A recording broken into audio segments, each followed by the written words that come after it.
narcissism in recovery destroys relationships. So if you're in recovery right now, number one, and I want you to talk about this, turning every argument into a lecture on your pain.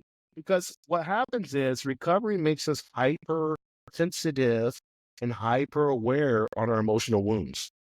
So what we do is we weaponize that awareness. Instead of owning up to our mistake, we turn every conflict into a monologue. Very powerful. About how much we've suffered. And what people need to realize is your partner's not equipped to be your therapist. So stop using your pain as a weapon. Healing isn't about winning arguments. That's so beautiful. It's about growing together. This is something I'm definitely guilty of or have been guilty of in the past. Yes.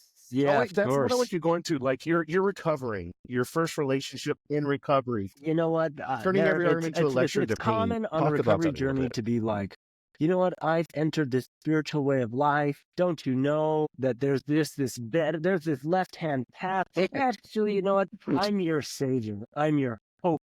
Why don't you listen to me?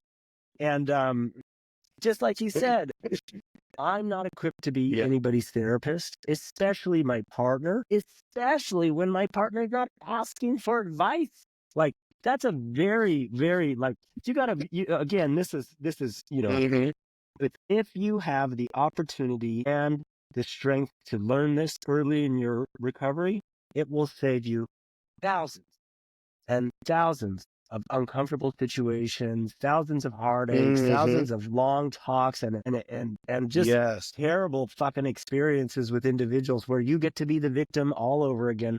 One of these tools that is just indispensable that I still have a very hard time practicing today is simply asking my partner, let's say they come and want to complain, and they're just complaining and complaining and complaining.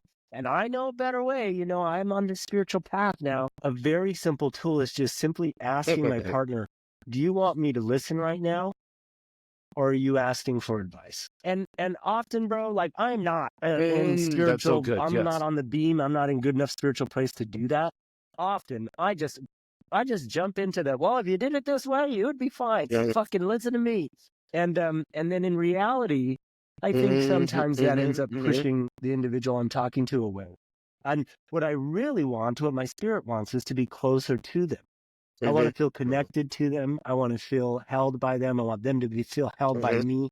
And I want to hold space, energetic space, where it's okay for us to just be two humans in the same room together. And when I get on my ego horse, my high horse, and start talking down to the individual, it severs that connection.